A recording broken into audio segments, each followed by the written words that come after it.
Hey boys, this one's for you. Atlanta.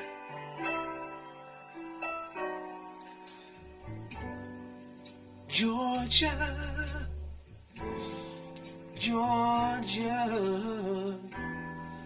the whole day through, just a sweet old song keeps Georgia on my mind.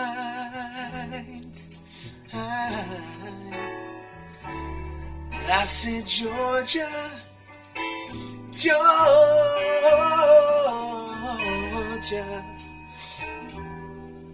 a song of you comes as sweet and clear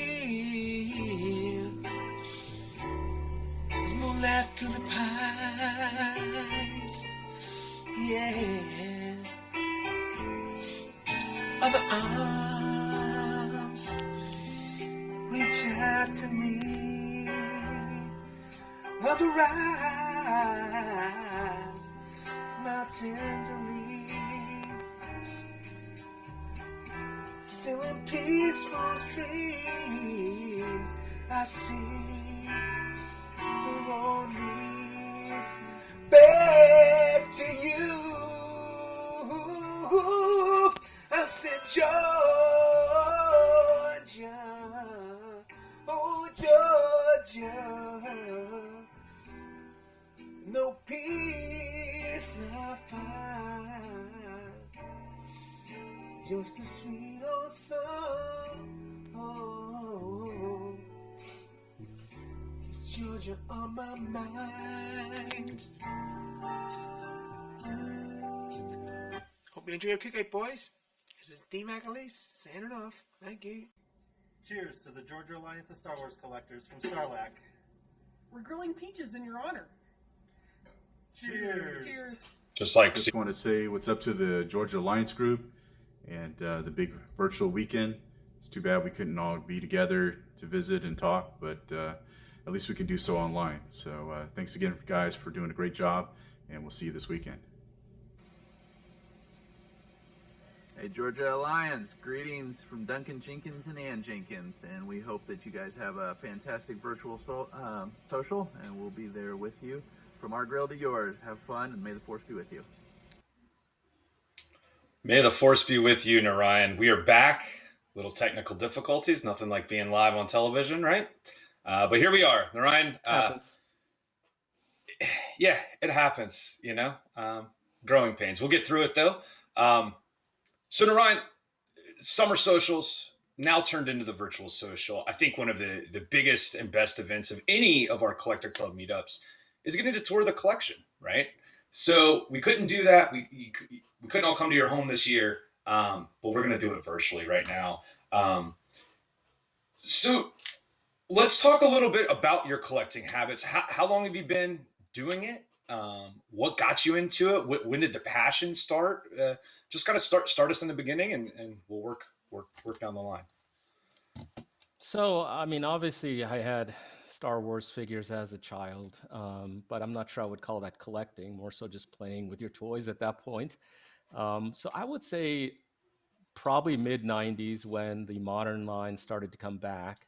And Power of the Force 2 started to hit stores. I got seriously back into collecting.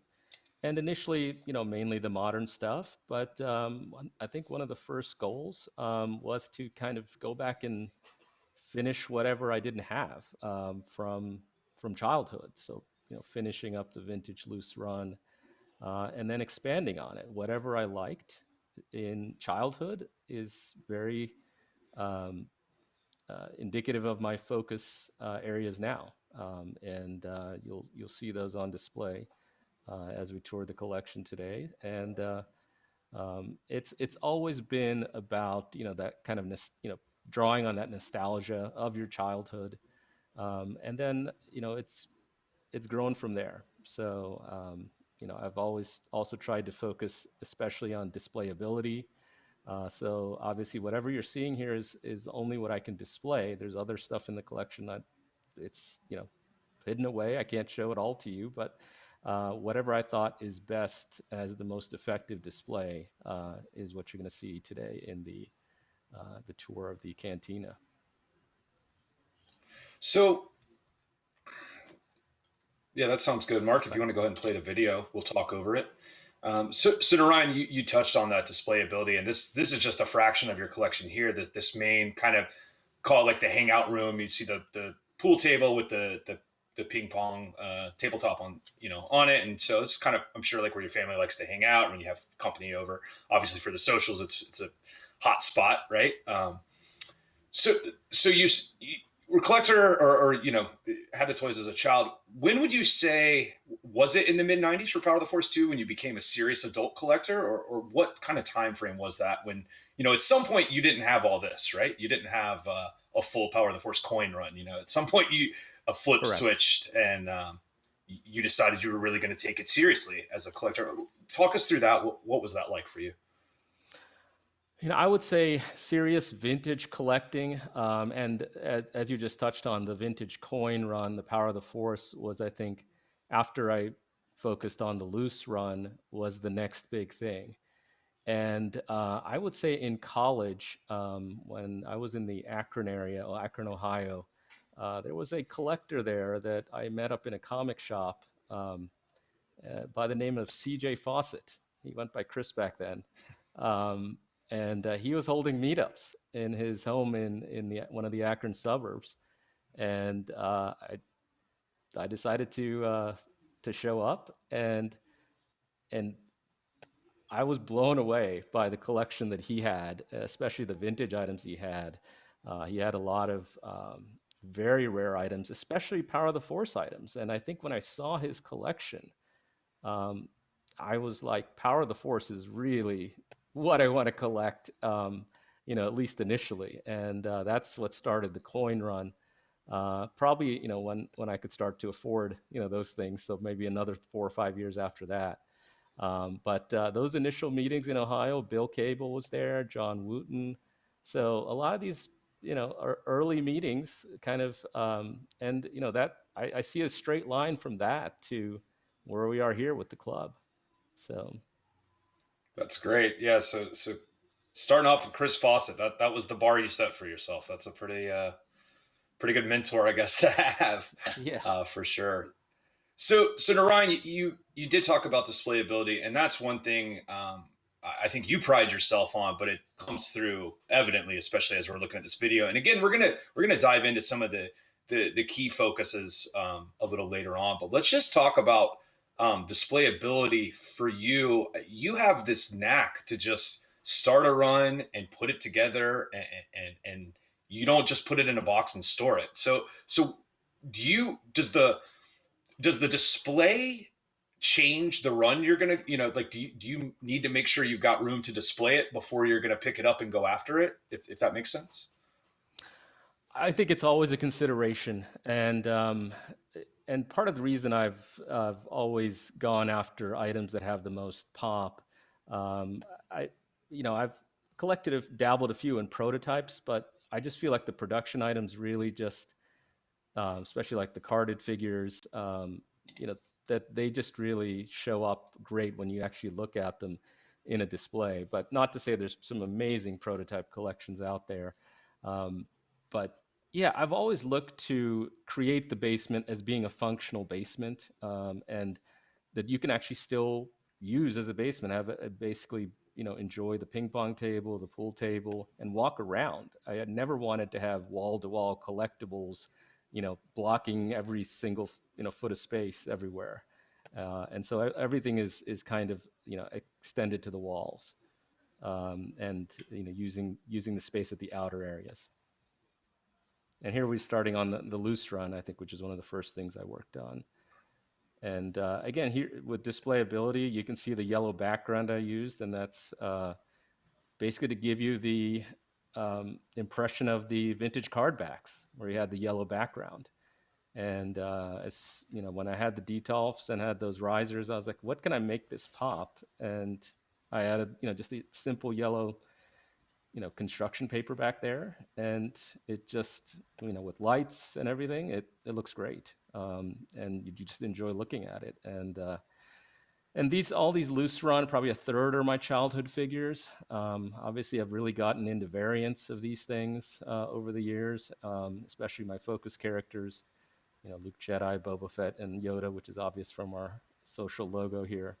And then this last bit, the vintage customs, which will be a theme going on throughout the Cantina. There's a nice shot right there, and I think we get into it a little later, but the left side is the vintage run. The right side is its equivalent, lined up exactly the same using modern figures, correct? With a few customs, Right. I guess, still thrown in. That's right. And,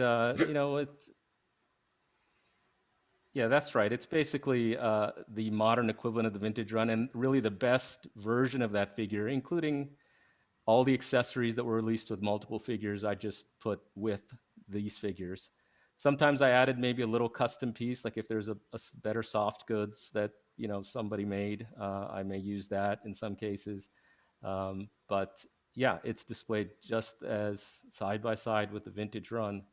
And I kind of got cute with it sometimes. If there was like two Boba Fett's in the vintage run, I put two in the modern run, maybe an Empire Strikes Back and a Return of the Jedi deco as well. So, and then last going into the Power of the Force figures there, and into the custom figures that were in the vintage side here as the modern side. So, I mean, clearly, I mean, you can see there with the 12-inch, the sideshow and Hot Toys stuff, you've got the backdrops there. You got the backdrops behind, the yellow for the vintage, the blue for the modern equivalents. Here we look at the exact opposite side of the room. And this houses a lot of your customs and dioramas, which I know we've got some videos on that as well. I mean, Narayan, your attention to detail, second to none. I mean, you can tell that you've really put a lot of thought and effort, and that each piece has its place and has a reason. Is that correct? Do you want to expand on that? Yeah, absolutely. I mean, customs have always been a favorite of mine. It's a way of just getting a very unique piece in your collection. And you can see, I mean, if you just take a glance there, you see these Jedi spirits. There's actually two different versions of them. And so I like, having different customizers sometimes do the same thing just to see their take on how a figure's created. And then you start to see some of the modern dioramas come up here. That Dagobah playset there was one of the few playsets I had as a child. So that's the same one. That the foam's been replaced, but everything else is my original playset. And I've also collect Black Series. So these are some modern dioramas people created for me. This is Han's alcove. And you'll see, a Jabba's throne that somebody created for the Black Series Jabba. And, I've added things to it over time, little pillows, little, vases, little diorama pieces to kind of fill it out. And these are a few more here. One of the main architects of my dioramas is an artist that's based in the UK. His name is Carl Boumansour. He created that Dagobah, the Yoda's hut there, as well as the trash compactor scene that you just saw, and a few more that you'll see here when we look at the next display, as well as the larger diorama displays that are on the floor. Yeah, these custom displays are just absolutely outstanding. And I just, for getting to know you, Narayan, and being at your home quite a few times, a lot of this stuff, these were artists already, but you've expanded on their designs, correct? Or you've commissioned, hey, it would look really nice here, or could you add this to this piece you've already created? It's Yes, just that's right. simply I've kept outstanding. the customizers in business for a long time, for sure. Yeah, I mean, Yeah. there's just amazing customizers out there. I remember seeing Gary Weaver's customs for the first time back on the old, Rebel Scum page, and here he is creating stuff for us today, some of which we'll have in our raffle. Even these things, which we're looking at right now, are modern Bandai model kits, and they just released an R2D2 and R5D4, and the rest are all custom painted. All these different decos that we see in the movies. And this shelf really highlights some of these vintage dioramas. This is the kind of the vintage Cantina here. And they only released 4 or 5 Cantina characters in the original line. So I was like, I need someone to populate this Cantina. So a lot of different customizers have filled it out over the years, and this is probably like 10 years worth of customs that have been there. And same thing here for Jabba's Palace. And these are the modern pop-up dioramas, but I thought they work well for vintage display figures here. And there's a Yarna there from Ryan Shaw. But a lot of different customizers have contributed to this, and kind of really fills out the space and gives it a more realistic look.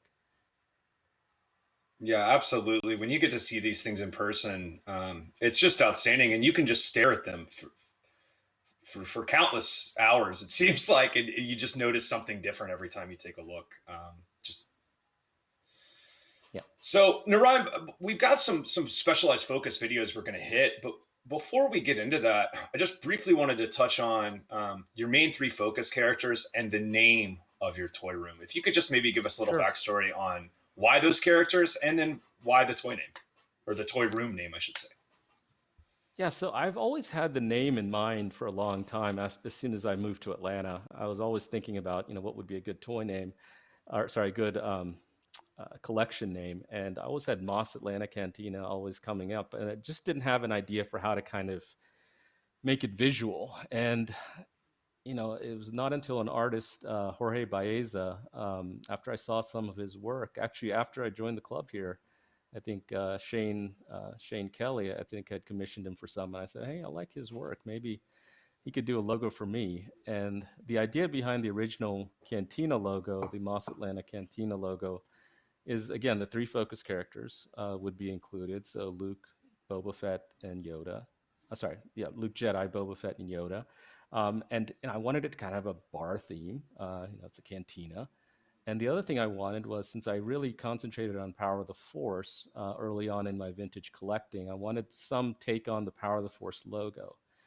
And so he combined those elements. So the 3 focus characters are, having a drink in their hand and kind of on a bar that sort of resembles the Power of the Force logo. And that's how the sign came to be. And that was introduced at the very first summer party in 2018. That's right. That's so right. The Mos Atlanta Cantina and the Cantina Summer Social, Cantina Cookout Summer Social, are basically intertwined. Yeah, yeah, absolutely. Well, Mark's got us queued up here with, I think, our first video that's going to go into these dioramas. And Narayan, I'm just going to kind of let you talk us through this. Sure. But one thing I've always loved is how the detail here on these things, and that you've actually used reference photos for a lot of these. If you don't mind kind of working that into your conversation. Sure, absolutely. Again, as I mentioned before, Carl Boo Mansour is a UK artist that created these dioramas, and they weren't all created at once. They're modular, so they actually come apart and assemble back together. So we actually made those over a good amount of time. Not sure. Mark, the video queued up differently when you switched there. This is not the right video. This is the previous video.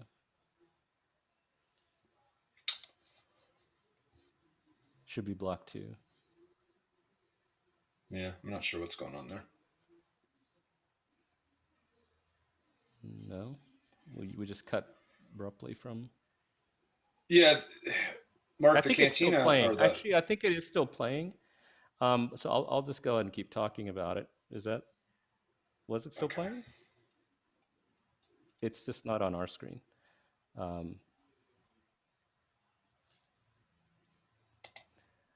Yeah, so I'll talk about it. Basically, there are references that a lot of production stills that, when you watch the movie, a lot of scenes are dark. You can't really see, what's actually going on. So there's a lot of reliance on these background reference stills to see who are all these background characters that are in the palace. And that's what I used, and commissioned a lot of these. Some I created myself, kit bashed characters from modern figures. So every one of these people that you see in the diorama was witnessed or was on screen somewhere, whether they actually made the final cut of the movie or not. is another matter. But and I've placed them. I think the scene is also matched up to a particular moment in time in the movie. So when right before Leia and Chewie come into the palace where the band is playing, that's the scene as it's set up. So you won't see Leia in her slave outfit, or you won't see Luke in his Jedi outfit yet. They haven't shown up. So this is where everyone potentially was right at that moment as the band is playing, and everything is going. And really, because that's where the most characters are seen on screen, and that's why you see them there. But yeah, there's so many different things. Well, I've added a lot of the furniture elements later. People have made those for me. A lot of vases, a lot of little fruit bowls, tables, even little creatures. And again, all these different parts to the diorama were created over time by Carl, and we assembled them together. And I worked with him on helping to design these things, and they're based on, I think, vintage blueprints that I think were published in some of the role-playing books as well. So, but yeah, tried to get as accurate as possible. Yeah, So there's absolutely Jabba's outstanding. I palace. love that aspect that you have used reference photos. This is a specific time in the movie in a still caption, right? I just think that's outstanding, especially in the Jabba scene, and even more so in this cantina scene, fitting of Yeah, the name of your toy room. so this is the Mos Eisley Cantina and the streets around it. And this has really been a labor of love. This is kind of my model train set that I've been building for, a decade. So always had this in my mind to somehow make this happen. And when I found Carl, again, we planned this out. And initially, I think he had just made a booth on his custom page, and I asked him about it. And I said, "Did you ever consider, expanding that to make the whole thing?" And he said, "Well, didn't consider it, but maybe we could certainly do it. It's just 4 booths are very similar." So I said, "Okay, well, I'm in for 4 booths, and then let's see where it goes from there." So then he created a floor, a bar, and then we created the side booths, and an entrance. And even later, I think I even had him add the back boots because there was still not enough room for all the characters as they were in the movie. And so, yeah, this is probably the most detailed piece in the whole collection as far as dioramas go. And again, I would say I customized certainly at least a quarter of these, just from other figures. I think those Cantina band members are made from the bus stops from Gentle Giant using Rebel Fleet Trooper legs or something. But yeah, lots of customizers have contributed to this, and Carl made a lot of the furniture pieces here, but other people like Hole in the Ground have also made some different tables and chairs, and so you can see there's a nice little nod to the holiday special. You see There's an Akamina. Easter egg. Yeah, I see Yeah. that. Yeah, and a couple other characters. I think the bouncer is there, and even the Wookiee owner, Chalmun, was in that last shot that you saw.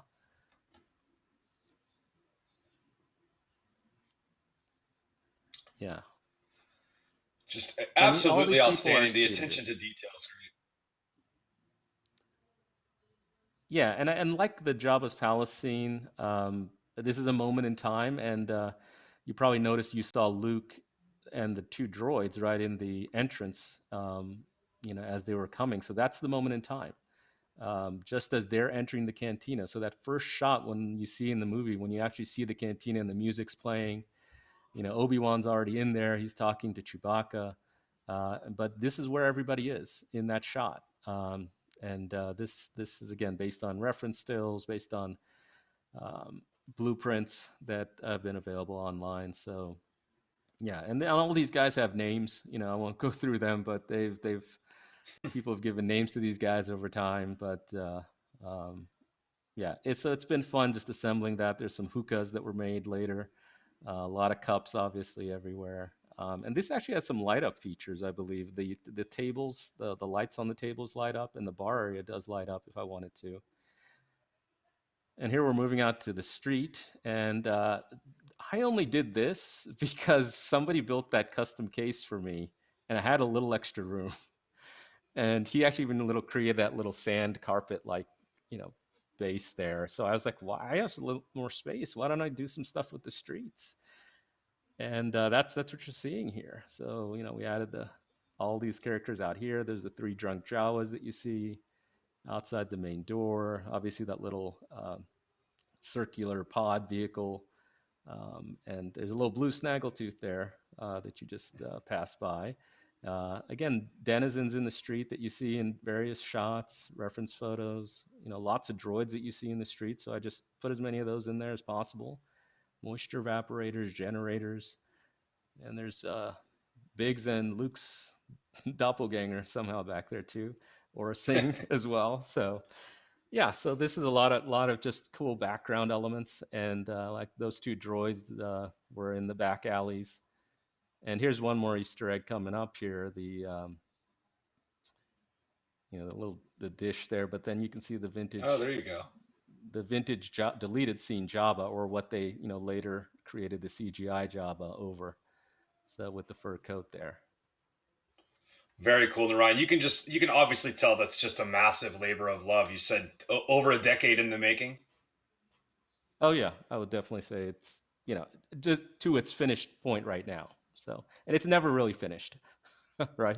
Yeah, I think I noticed a few additions since the last time I've been there. So it's Yeah. ever changing, and I love the Easter eggs that you've put in. It's real fun to just kind of stare at it and pick things out. So very, very cool. I think we probably have another video coming up. Is it? Not sure which one we're on I think it's next. the carded foci should be coming up next, I believe. Okay.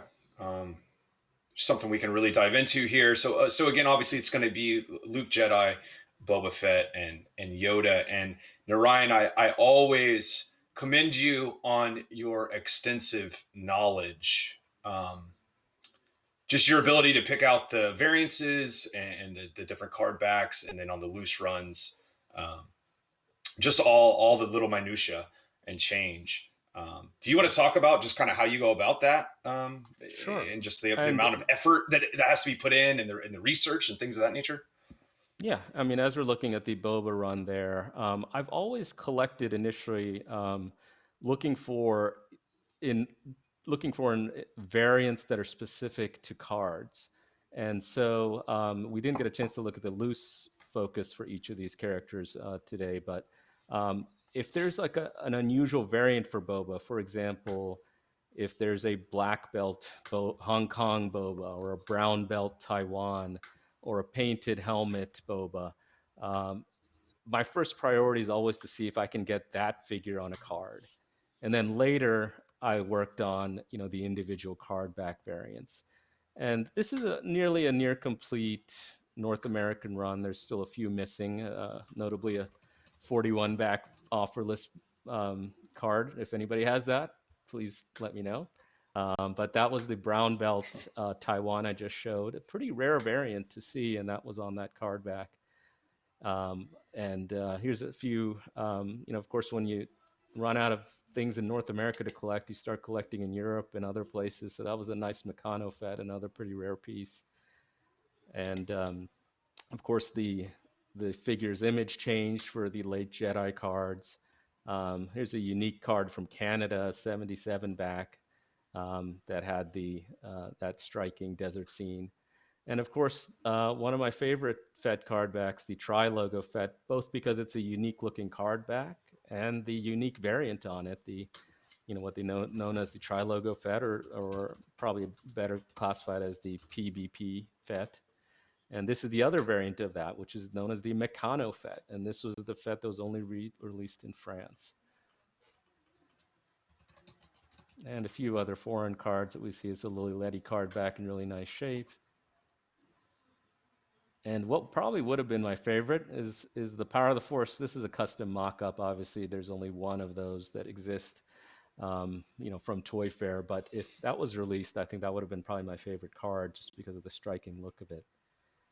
And then finally, we see a lot of the foreign stuff here, Canadian and Palatoy UK variants that we see here. So a lot of these, the foreign ones are especially difficult to get. This is a Canadian transition that I added recently. Um, it's just, even if the North American fets are hard to get, these are exceedingly at a different level. So you kind of wait till you get your chance on these. Is a really nice Palatoy 41 back that you see there. Narayan, these are just absolutely gorgeous. Just phenomenal that you're sharing this with the virtual social with the community right now. Yeah, and I think collections are for sharing. So I think that I love showing these things. So yeah, and that's focus one. So I guess we'll probably be heading to Luke Jedi next, I believe. If Probably the that little most. shot of Boba Fett's doesn't bring people to Georgia to come attend one of our meetups, I don't know what will. Yeah, no, I love them all. Even though Bova is a great character to collect, certainly a very expensive one to collect. Luke Jedi, probably the most complete of my runs, and here you can see the loose run for Luke kind of displayed just side by side with a lot of the card backs that we see here. And I've arranged these really as factory variants. There's 3 different factories that created Luke Jedi. And what I'm showing you here is the very first original release, and where the Luke, that's a Hong Kong Smile Luke, where they released the cloak in a baggie inside the bubble. And they did this for all 3 different factory variants. So you saw the Hong Kong Smile factory, that's the Taiwan molded face variant. So that's a Taiwan factory first release. Again, you see the cape is in a baggie within the blister. And the final factory that made Luke is the Hong Kong Unitoys factory, and you can see that there. So as far as I know, I'm one of 2 collections that has all 3 of those first release figures on card. So the rare chance to see all 3 of those together in one place. But most of these shelves are arranged by factory. So you see the Hong Kong Smile, the Taiwan next, and then the foreign card backs obviously are mixed in there as well. That's a pretty uncommon Canadian 65 back that you see there. And obviously everyone looks for clear bubbles. There's a Toll Toys card back, one of the few that has a unique kind of 9-num offer on it. Certainly one of my most wanted mint on card Lukes would be a Toll Toys Luke, but they're pretty hard to come by here. So Just outstanding. And then, I mean, just the fact of all those variant loose figures you've got lined up with them, it's just absolutely stunning. yeah, and like I said, I've always collected loose first, and then kind of moved into carded, and so because I think collecting loose helps you gain some insight into the character and kind of the different variants that exist, and that also helps you, I think, collect the mint on card figures much. You have a different perspective from seeing those. Of course, the power of the Did I notice a Force. clipper in behind? Oh, there are 2 clippers back to back. I was There's going to 2 say, Narayan, are clippers. you starting to run out of space there? Do we need some more wall space for Yeah, old Luke Jedi? there's always, you always got to create more space when you can. So yeah, there was a clipper and a PvP clipper there, and there's a very rare PvP card back. I think there's only 1 mock in the world. A very nice Meccano that I picked up last year. Actually, I think I have 2 different variants of this Meccano. One that had a sticker front, the other one's printed, made in Macau. That's also another Meccano, but that's the miss card on the Han Solo card back. Something we share in common, I think. I was going to say, I recognize that guy. Yeah.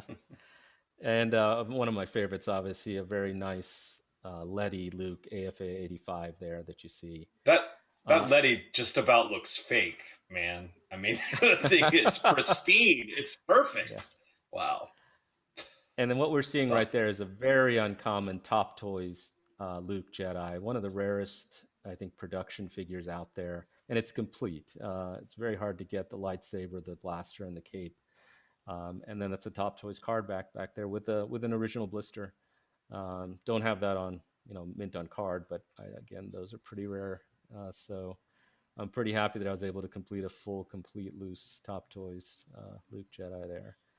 Here's a few side runs here. I always kind of played with Luke Jedi, with Leia Bouche, and Lando Skiff when I was a kid. So I thought it was just kind of natural to kind of collect these on the side. And I know Mark always gives me hell for stealing Leia Bouche from him on some.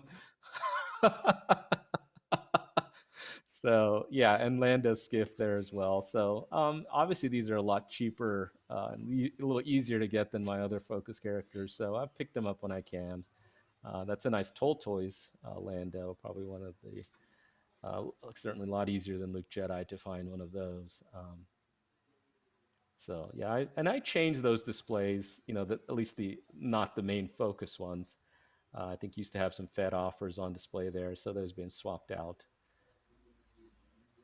And then here's our final focus for Yoda.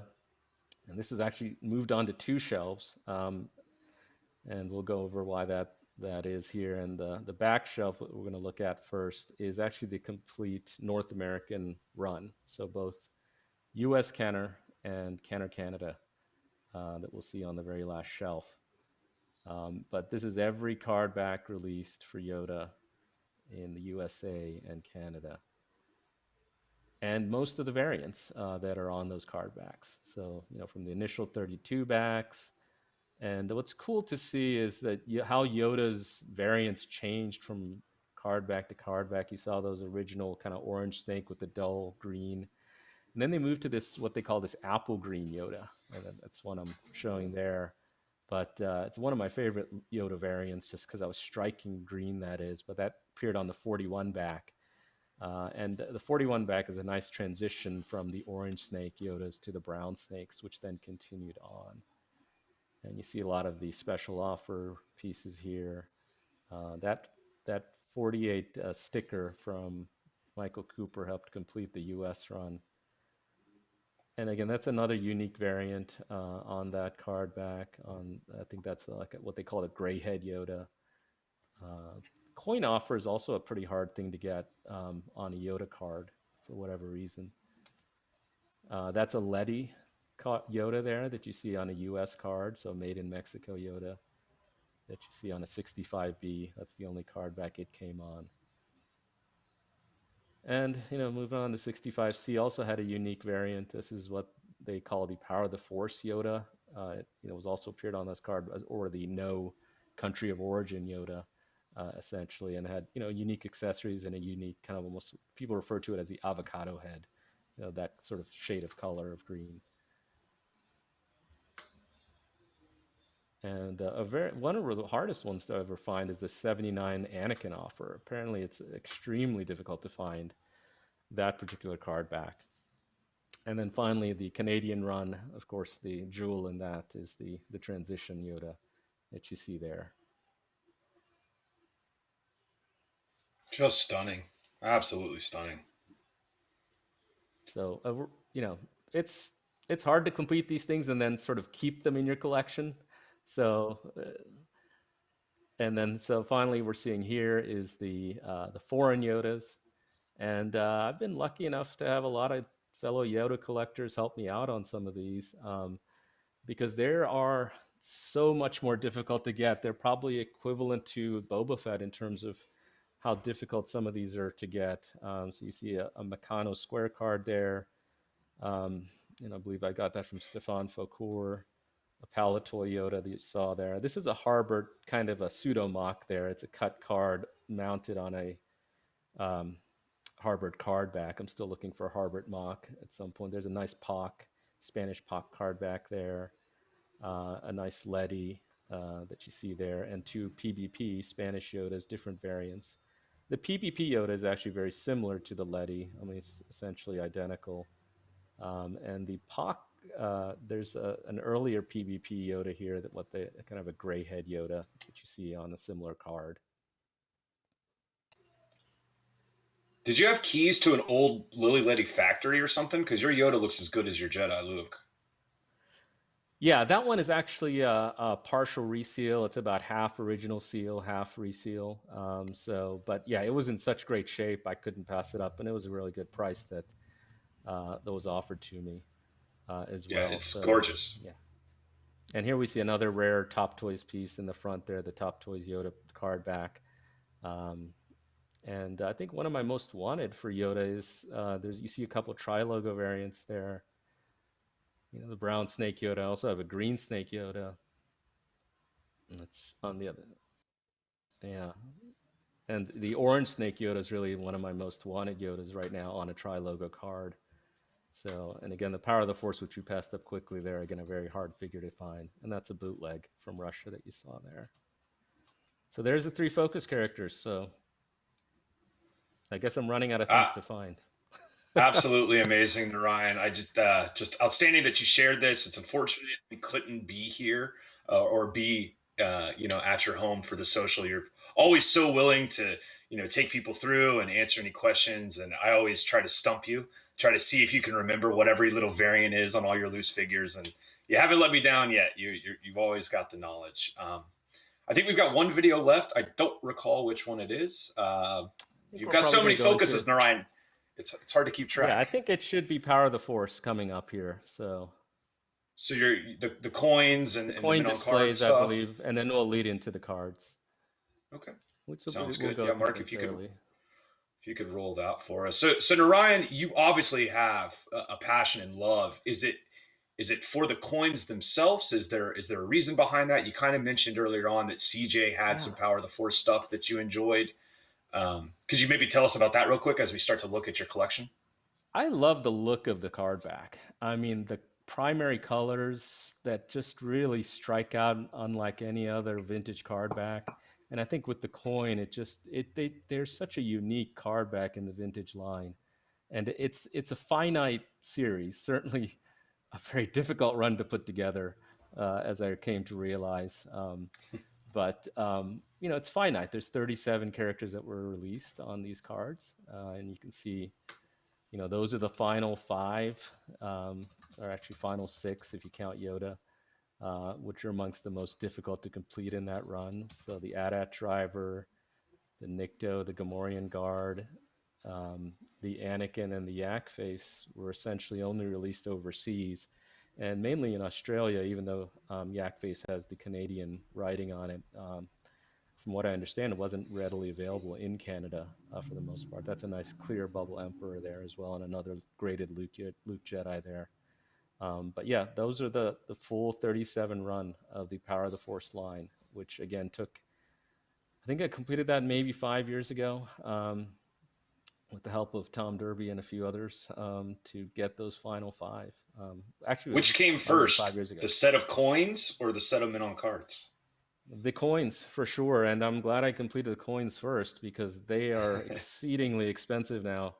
But they've really gone up in price since then I collected these. I think I started collecting these maybe in the mid 2000s. And you saw right in the middle there's a very rare 63rd coin, gold tone, probably the jewel of that display there. But that's the whole display, and the insert was made by Mark Huber, fellow coin collector, and had it nice mounted, kind of to evoke the executive sets that were given at Kenner. These are some swag coins, actually by a few noted collectors: Gus Lopez, Will Grief, James Gallo, and Mark Salati, that were given at Celebration Anaheim. So using unused designs. So that's the Power of the Force set that you see on the wall. And on this wall, we've got the other coins from the vintage line, and there's 3 different ones here, and we'll go over why that is. And these are the droids and Ewoks production coins. The droids were gold tone, the Ewoks copper tone there. And this next display, this is actually a prototype of the same coins that you saw above. And I think completed it just a few, within the last 6 months. Bill Wills helped me complete that set with a size from. And then finally, these are the 1990s Millennium Minted coin. The same dies, but or a modern coin. And those are the prototypes in silver that you see there. And, a very similar display. Wanted to keep the uniform display for all those different coin sets. Yeah, I mean, again, we keep going back, but your displays are just absolutely phenomenal. You've really got an eye for it. Maybe you should talk about this piece a little bit. Sure. This is a very rare Power of the Forest coin prototype album. It was never released. And a few showed up recently, and I was lucky enough to be able to acquire one of those. That's a coin mailer that you see there, a unused coin sticker. And this is our very own Power of the Forest Georgia Club coin, also produced by Osborne Coinage, who made the vintage coins. And ours is in the same style. So we've come full circle, collecting vintage coins, and we've started to make our own coins. So Um, some fantastic Vader cases here too. I didn't realize we were going to go into yeah. these. This is kind of a newer focus of yours, at least since I've known you. I guess we've known each other quite a while now, but Yeah, and I think this it is probably the newest of the main focuses for me. And these, what you're seeing here, are all sealed cases. So I think I have most of them here. It's the initial 32 back case. But the real jewels here will be the special offer cases, which we'll see shortly. And this is, again, as I talked about nostalgia, one of the few pieces I had as a kid is the Darth Vader case. And I remember taking that thing everywhere. And I still have that. I think I'll show that to you last year when we go through these. But this is the very, very rare production bounty hunter case that you can see. And this is still sealed. But it's a very nice example. And the baggies that are inside these things are also very highly sought after. And I do have those available outside the case, but that was a sealed version that you just saw. And then the other special offer case with figures and baggies inside was, and this is perfect because it fits my focus, right? Boba Fett in the other one, and then Yoda in this one. So this one had Yoda, Luke, Jedi, and Vader. This one was released a little later and not quite as hard as the bounty hunter case to find, but still difficult to find sealed, which that one is. And the Jedi cases, C3PO case as well. This is a rebate offer case, again, a hard one to get. And I was lucky enough to pick up a Canadian case, I think just in the last day or two on Deal or No Deal. So it's going to be a new addition to the collection pretty soon. Deal or No Deal strikes again. Deal or No Deal strikes again. That's right. Yeah, so this has been a fun, even though Vader cases, and it's really the sleeves that make this run because, a Vader case looks like a Vader case. And, the special offer sleeves especially have been very fun to pursue. So all the different variants. And then we start to see some of the art pieces. Those in the back, you can see the art pieces that were created for the raffle. We'll get to them here in a second. So that's the Jedi case. Another not too common. I think at Jedi they're starting to phase out and they transition to the C3PO case that you see later. And I just threw that in there because it's another case. That's another nice action figure case. So not that I'm starting to collect all the different C3PO cases, but we'll see. Only in short time. I'm sure you'll add a couple here. Yeah, and so this is the Tiki Vader created by a local artist here, and this is, I don't know what you call this one, but just a nice pastel color Vader. Those are from the Toylanta raffle that we did online.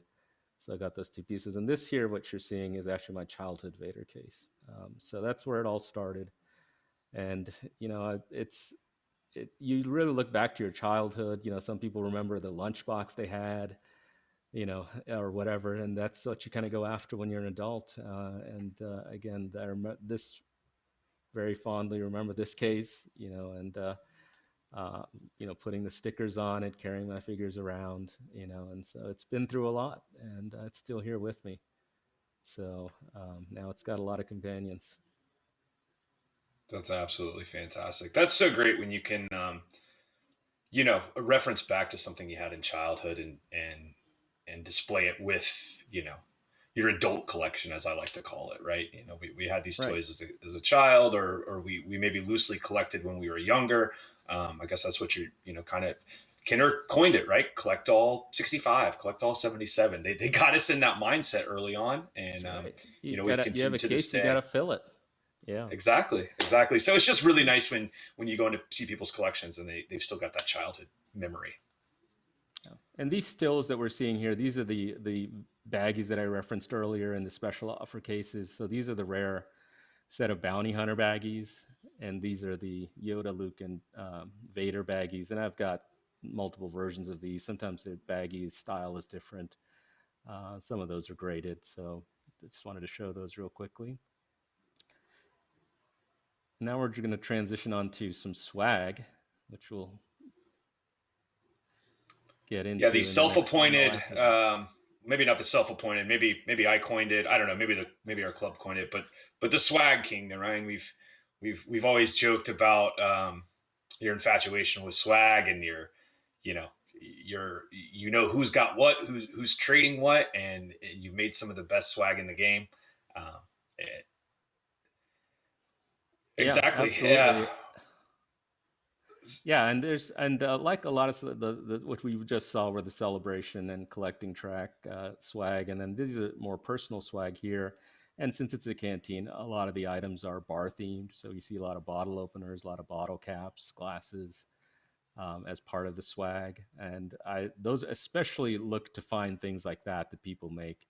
And the great thing about swag is it's unique to the person that's created it, and it's in memory of that person. And it's also, I have to say, swag has become so amazing that it's better than a lot of the production stuff they sell in the Celebration store.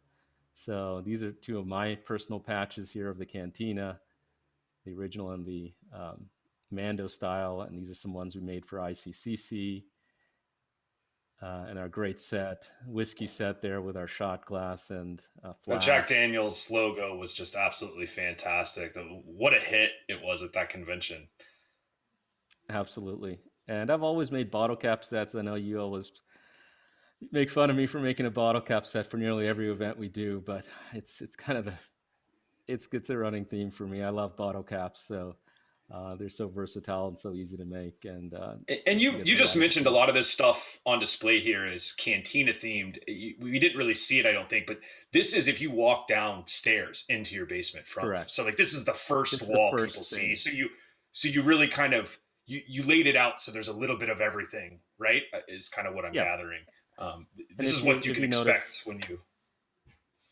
Absolutely, and there's also loose focuses displays there that you briefly saw. And here's some of the swag that's inspired me. These are bottle cap sets from Orlando, made by the Sarlacc and DC groups. And after I saw their sets and how creative they got with them, I decided I'm going to make a bottle cap set for the next celebration. And that's how we came up with the Power of the Force bottle cap coin album and card backs that had essentially bottle cap coins. And here's a really nice set, the Twin Suns Brewery set. And then for completing the patch set, you got this bottle cap set, which was perfect. So, it seemed like Celebration Orlando was the year of bottle caps, and tied in really nicely. Here's a few celebration pins that we have on display here. The two big figure sets, as well as a lot of official picks pins and a few other pins that I've picked up along the way. So not a huge pin collector, but it's nice to get it when you get a complete set, to be able to display them. Well, Narayan, your swag game is strong for sure. And for those of you watching at home, we've got a little event planned for you coming up right after this one. So make sure you do stick around when we get done here with the tour of the Mos Atlanta Cantina. We've got Back to Tank hosted by Narayan and the Swag Sharks. So that should be fun. You'll get to see some even more amazing swag coming up shortly.